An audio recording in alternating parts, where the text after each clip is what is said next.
Good afternoon. This is Dr. Nelson Garias for MED130 4DAX Monday morning class for Term 1 2016.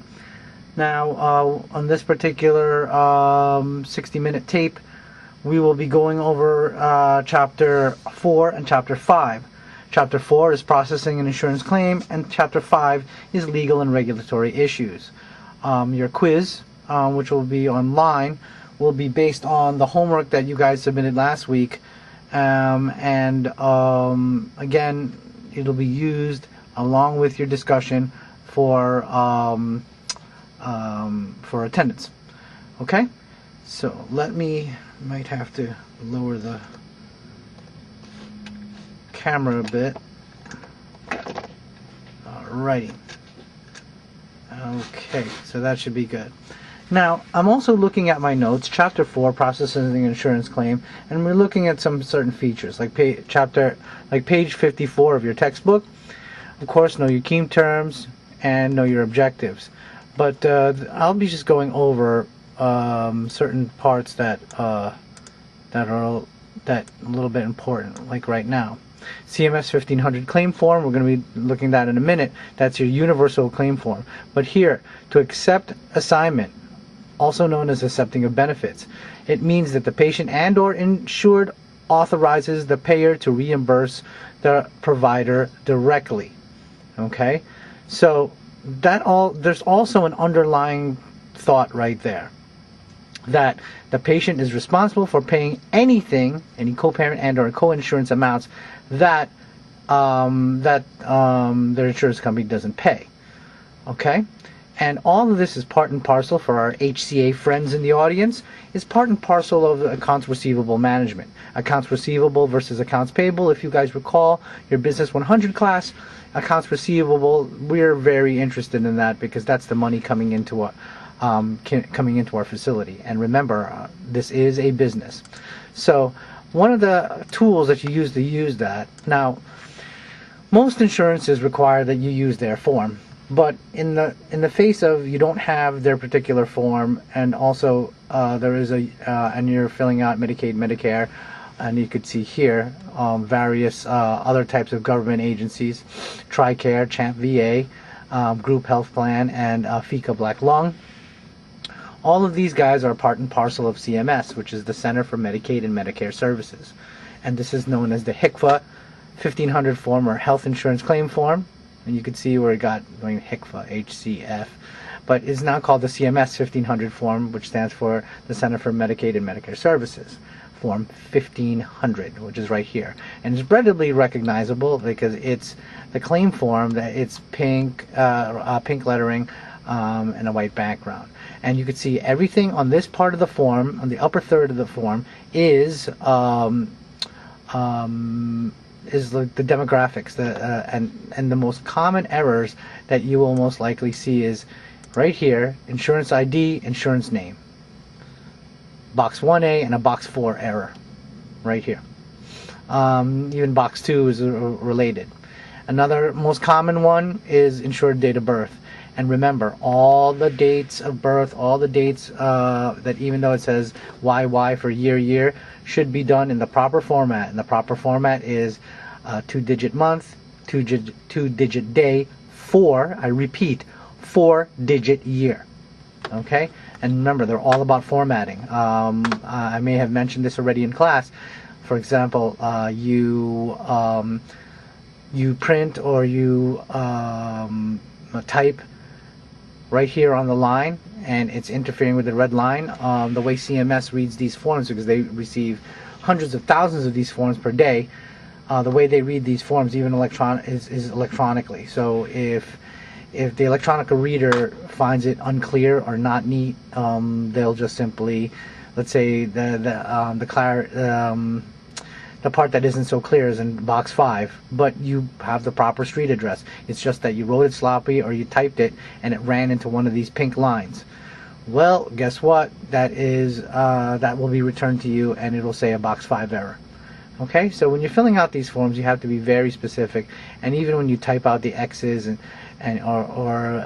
heaven forbid you have to do this hand written, which is last chance, make sure it's within the spaces and doesn't interfere with the scanner by bumping into these pink spots, these pink lines.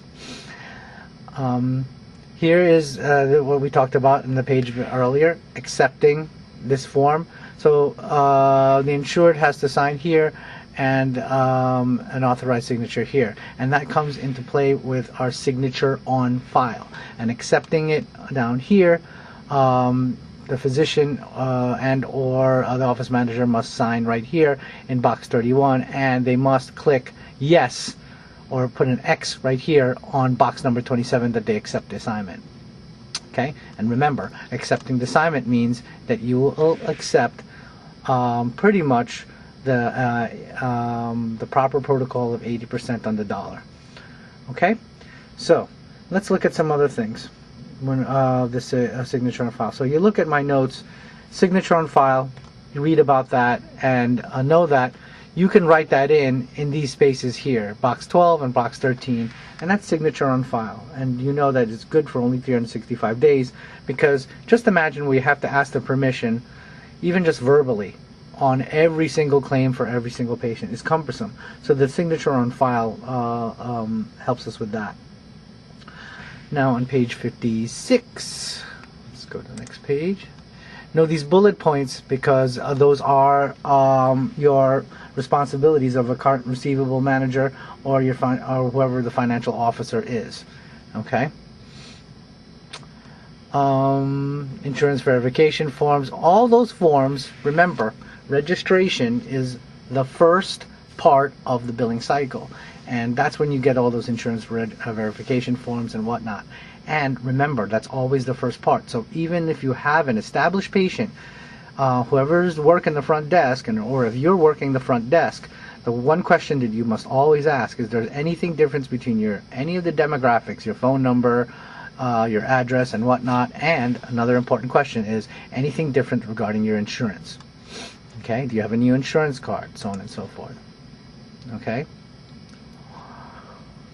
Now, all the rest of these steps within this particular chapter are pretty much straightforward, and please kindly read through them. But there are questions on my notes on certain things. For example, the guarantor. Who is the person responsible? And sometimes it's not only a person. It could be some other third party, like a law office or some sort of fund that got created for your patient. Okay, especially if the patient is a ward of the state. Okay, participating provider. Okay, PAR. Now, that means that your provider or your physician has a specific contract with a specific company. Okay, here's a classic Medicare form, right? And remember, when you are photocopying these things, you must photocopy both the front and the back. Okay. Here's some examples of how different payment schemes.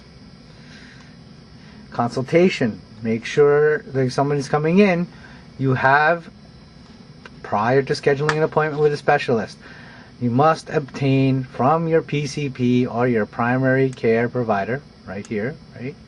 You must obtain pre-authorization.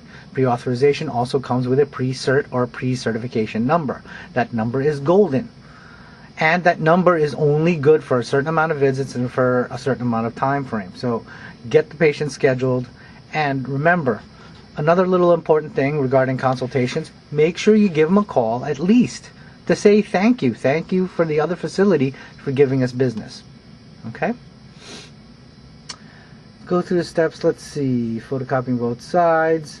Be careful when you're entering information in the registration process. This is not your typical data entry show. Data entry is really important because we all learned in our computer class that garbage in equals garbage out. You'll find that out in the corollary to this class, your next class here, which is electronic medical billing. And you know, everything on the paper could be correct, and if you enter it wrong, then what's it going to appear on the bill? It's going to appear wrong. Know your birthday rule regarding the guarantor. What else?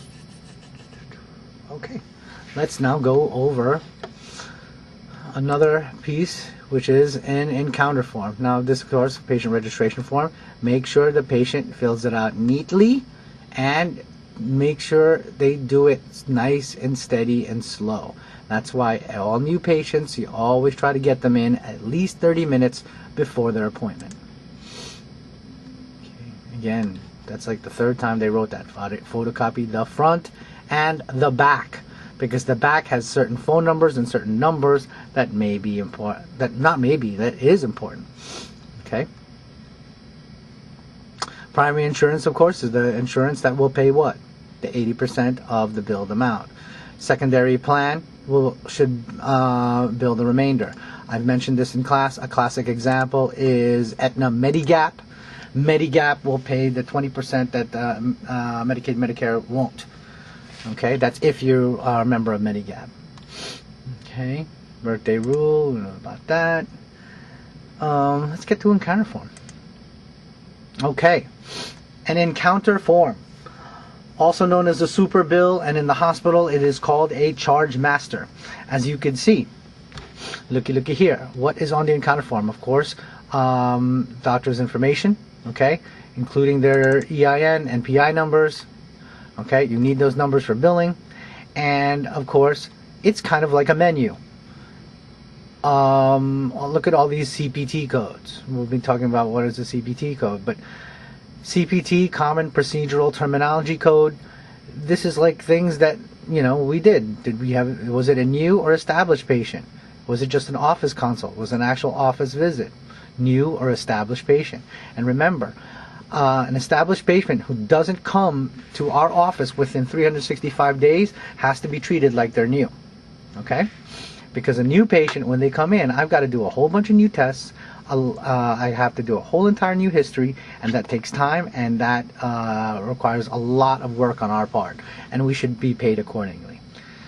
Okay? So these are CPTs, and these are ICD codes. They are codes that do what? That tell us diagnoses. Okay, and we'll be talking more about ICD-10 and the differences between the old system, ICD-9, later. And then you have some financial data. Important part here is right here. If they paid us, or if they had a check, who's infamous for that, Blue Cross Blue Shield. Blue Cross Blue Shield does a really funky thing. They send the patient the money, and the patient has to then take whatever money that is and then forward it to us. Many times the patient will do what? Cash it out and then like, oh, I forgot, oh, I didn't get it, so on and so forth. Encounter date is really important. It is the actual date of service. So for example, today is the 29th, okay? If you put the 30th, and then they find out from our notes that we didn't see the patient on the 30th, guess what? Great, now I'm lisping. Guess what? It's null and void. Okay? So that's an encounter form. Also known as a charge master if you're in the hospital, and also known as a super bill. Because it has a list of everything, like a menu of everything we want, and then how much they were charged. Okay? Alrighty.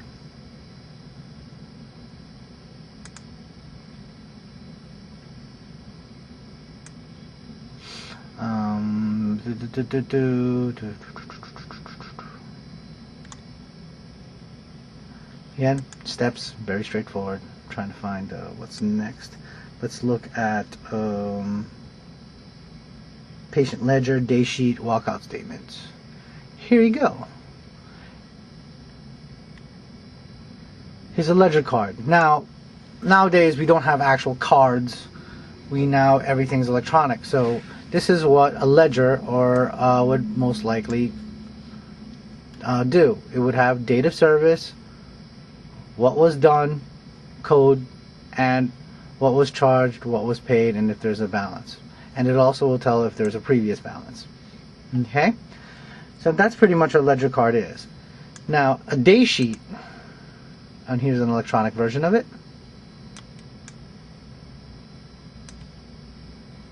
A day sheet is all the charges of all the patients seen on that day.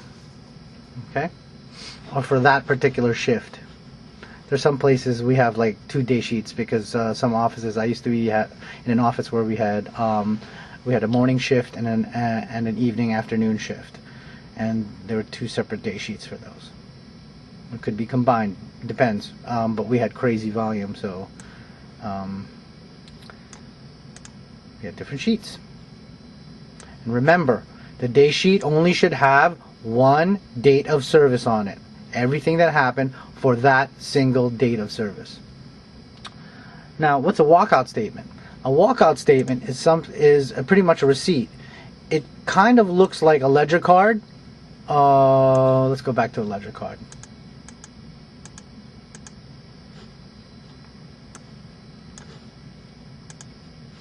Oops, that's a card form. That's not it. Kind of looks like a ledger card, but it's only for a single date of service. It won't have anything. Let's say, for example, June 25. It won't have this, it won't have that. It will only have June 25 and only the items that were billed on that particular day. I like walkout statements because then the patient knows 100%, well, as close as we can get to 100%, knows what was done for them today and what are we billing. And remember, a walkout sheet is not necessarily a bill unless they paid cash. Okay, paid cash is something totally different. But if they have an insurance company, it's a walkout statement saying that on this day, I seen you on June 25. I will bill your health insurance for these charges. Okay. All right. Let's go to page 68. What are the 4 stages of a claim? Claim submission, processing, adjudication, payment. And remember, their life insurance claim cycle, because all of these cycles pretty much have the same idea, and we already went through the actual cycle, but it follows this. Actually, like the second part of it. But remember, the big life cycle one on my chapter 2 notes, that's the one you got to look at. Okay. Now, clearinghouse, it's a public or private entity that does the billing for you.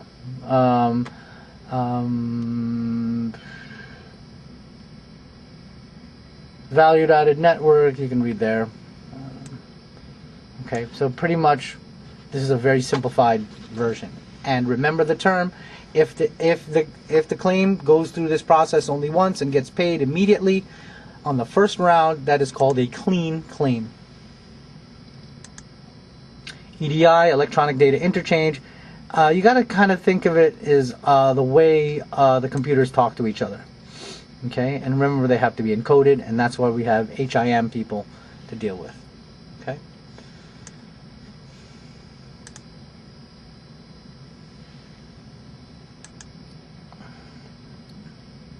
Now, turnaround time. You're trying to shorten the pay cycle because what is our ultimate goal, right? Clean claims. I don't know where they get this rejection rate, 1 to 2%. That's low. It's closer to 20. All right, EDI could be through dial-up. Oh, we don't have dial-up anymore. Internet and extranet. Remember, internet. In either way, you have to have a very strong cybersecurity. And magnetic tape or all this media, most places usually have a backup system that downloads everything that they've done on that particular day, and then you submit it to a place to store it, a facility like Iron Mountain, if you've ever heard of that company.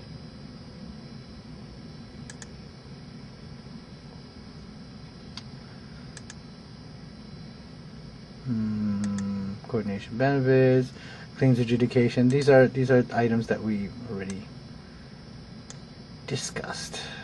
And here's a little thing on page 74 on the role of clearinghouses. It's essentially a clearinghouse. You're essentially outsourcing your bills.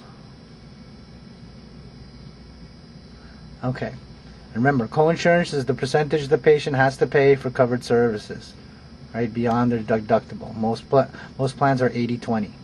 For example, Medicaid, Medicare services will pay 80% and you pay the 20. can't pay the 20, there are a lot of facilities that will, as long as they got paid, they'll waive your fee. Can't guarantee that, but it does happen on a regular basis, actually. RA, remittance advice, electronic funds transfer. EFT, of course, electronic funds transfer. Money doesn't, like there's no checks. Back in the day, it used to be checks, but now it is money. So the RA, and you now have to do what? Make sure that the stuff on the remittance advice, and that's the form or the electronic form that the health insurance company sends to you saying this is what got paid, these are the errors, these are the ones that we didn't pay, and this is the reasons why. In actuality, they don't really tell you the reasons. They just say, oh, you got a box 42 error, box 27 error. Don't tell you exactly why. So you have to do a little Sherlock Holmes kind of thing to go look it up. Let's look at a typical EOB and RA. Here you go. You may have gotten this in the mail. Explanation of benefits. In EOB goes to who? The patient, Mary Sue patient. And what does it tell us? It tells us date of service, who's the doctor, right? Who's the patient and the relationship with the patient, amount charged, amount allowed, any copay or deductible, all right? And the plan and how much your plan will pay. This is not a bill. You don't send money to Keystone Plan. You don't even send money to your doctor yet, okay? Until if your doctor wants to hit you up for the $7.75, sure, why not? Or how much is it? $8? They want to hit you up for that $8, then it is their prerogative to do so. Okay, so that's EOB. Now the RA, they're going to show it here. No. The RA is pretty much the same thing, but it's a list of all the patients, and the remittance advice, or the electronic version of it, excuse me, goes to the doctor's office. And then it'll tell you all the open claims, okay? Which claims that are good, that we could still try to get money. It may be rejected, but we can reprocess. A closed claim is stuff that, you know, it got processed, including the appeals, and whether they paid or not, okay? And your remittance advice, or your RA, organizes it all. That's all it does. Let's see if they have a example of it. No, they don't. Okay.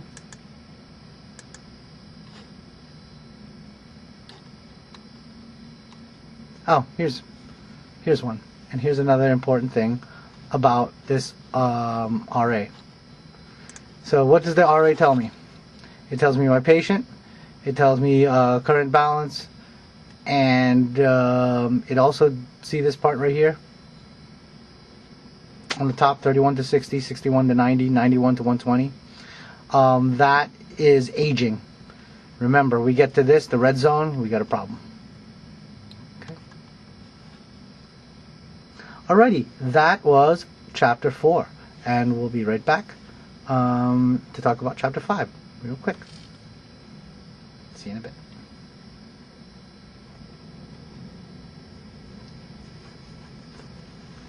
Okay, here we are back again. This is Chapter 5, Legal and Regulatory Issues, and essentially we're going to be looking at law versus ethics, the Federal Claims Act, and some things that you shouldn't do as a biller, and record retention, Hipaa, which is the Health Insurance Portability and Accountability Act of 1996, fraud, abuse, and essentially oversight, what will happen to you if you do any of these things. Okay, let's begin. Okay, the first thing is law. Look at law versus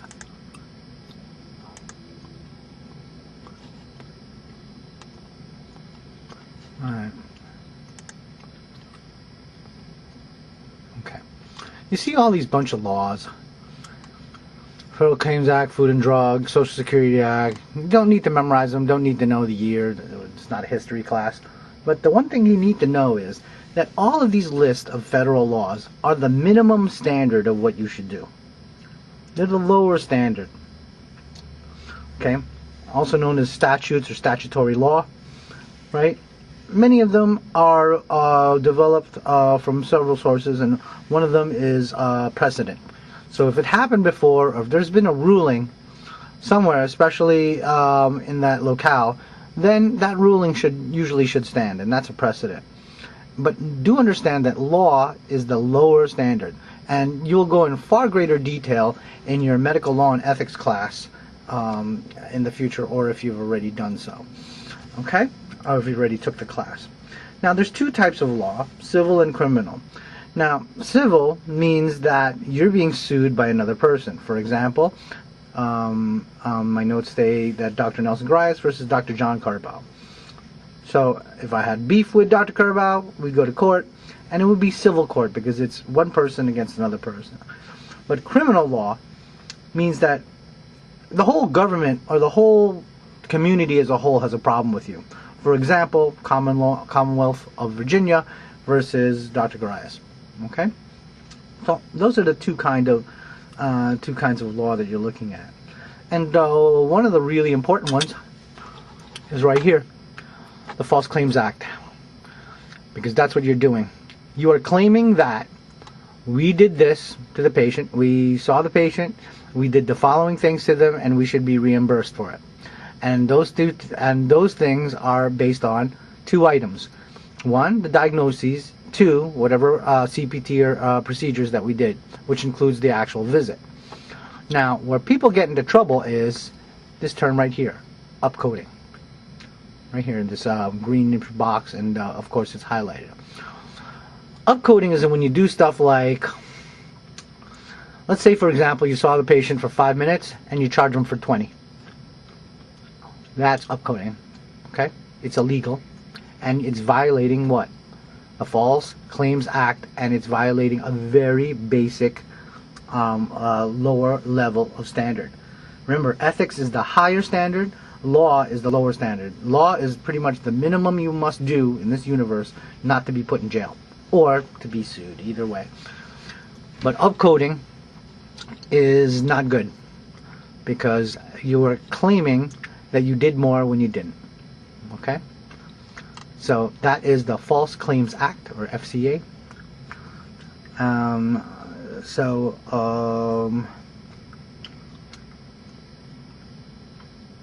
that's essentially what we are. We're a contractor that submits claims for payment for the federal government, and that's Medicaid, Medicare, so on and so forth. Let's go to let's go to record retention, record recording. Here you go. Here's another one. Federal Claims Collection Act, FCCA. Okay. Again. Oh, someone's calling. Go deal with them later. Occupational Safety and Health Act. That as well. Drug abuse and Social Security amendments. All of them are, of course, law. But the Federal Claims Collections Act is that overpayments must be returned, and returned immediately to anybody, whether it be Medicaid, Medicare, or the patient itself. Okay?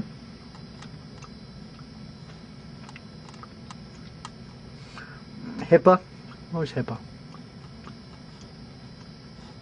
Find HIPAA. Privacy Act, which is kind of part of HIPAA. But let's find HIPAA. It's going in. Bear with me. It's got to be here.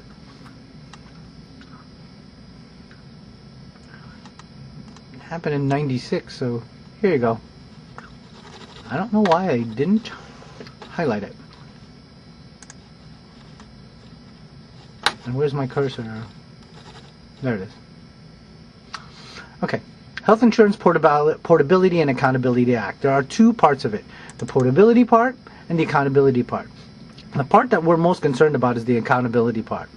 It pretty much states, and it's kind of like an extension of the Privacy Act, that it pretty much maintains that we should keep any of our patient's information confidential. It's on a need-to-know basis. Now, there are only 3 reasons why you release patient information. 1, it's so we can bill. Okay? So we can also organize our office. That's the logistics. Okay? I'm sorry. 1 is billing. That's just money. 2 is logistics. Just organizing your office. You know, I have to know your name to put you in alphabetical order. And lastly, 3 is for research purposes. And in research purposes, you can't use the name. So nowadays, this is a lot easier for because now everything's electronic, so we can pretty much erase all identifiers and just get down to data. Okay. So that's HIPAA, and PHI is Protected Health Information, which is all the individual identifiers, name, date of birth, so on and so forth. Okay. Now, look up fraud, unbundling, abuse, who is the DHHS, who is the OIG, and pretty much what they will do to you if you mess up. Right? I don't want to get too much into this. Just make it very basic for Chapter 5 because you'll get a lot of this in your ethics class. Okay? So, I hope this is enough and get you going at least for next week, and the final should cover chapters 1 through 5.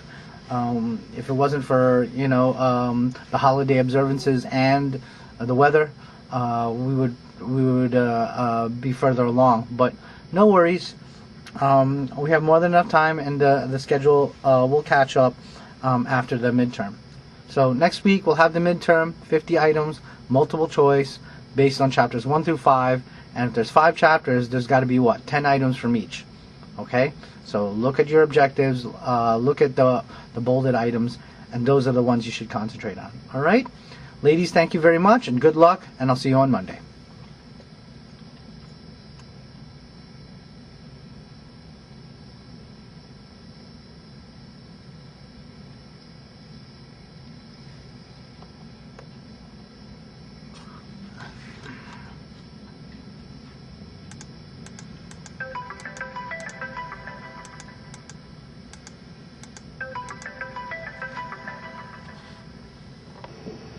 Convert that 8 million microgram, the 8 gram to 8 million microgram, right? Mm-hmm. How did I do it? That you need to convert it into 8 million, then in 8,000. Because how do I know? No. I know that microgram is tiny. A gram is what? It's big. Okay. So I know I need what? 1 million of these tiny things to make what? 1 gram. Okay. Or, let's say you're just going to do it purely mathematically. 8 grams, right? Well, versus, I don't know, microgram. I know that there's what? 1 million micrograms in 1 gram. Cross multiply. 8 million over 1.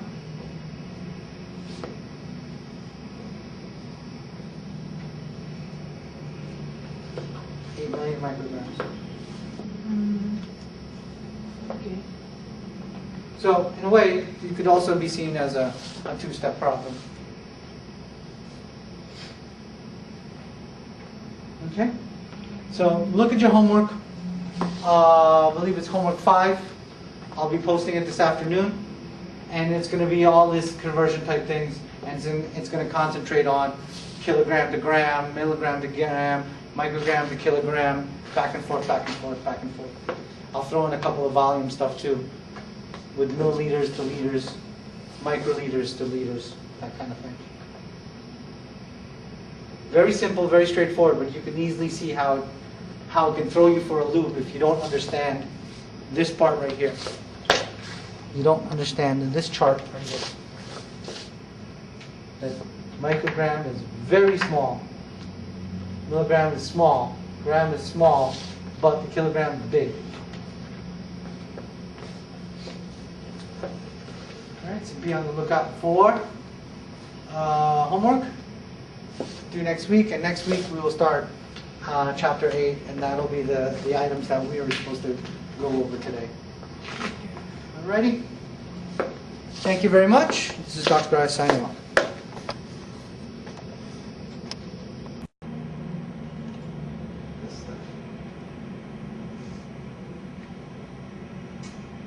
Alright, now we're kind of getting into dilutions.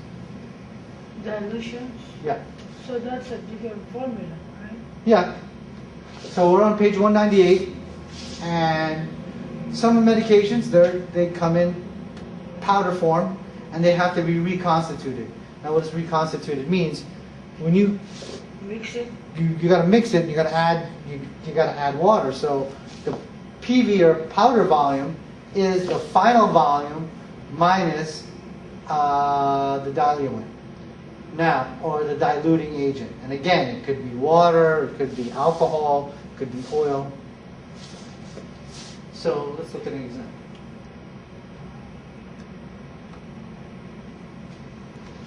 So you have this antibiotic, has to be reconstituted. The label says that it is dry powder that occupies 0.5 ml. Okay? Using the formula for solving powder volume, okay, determine the diluent volume or the amount of solvent or liquid that has to be added.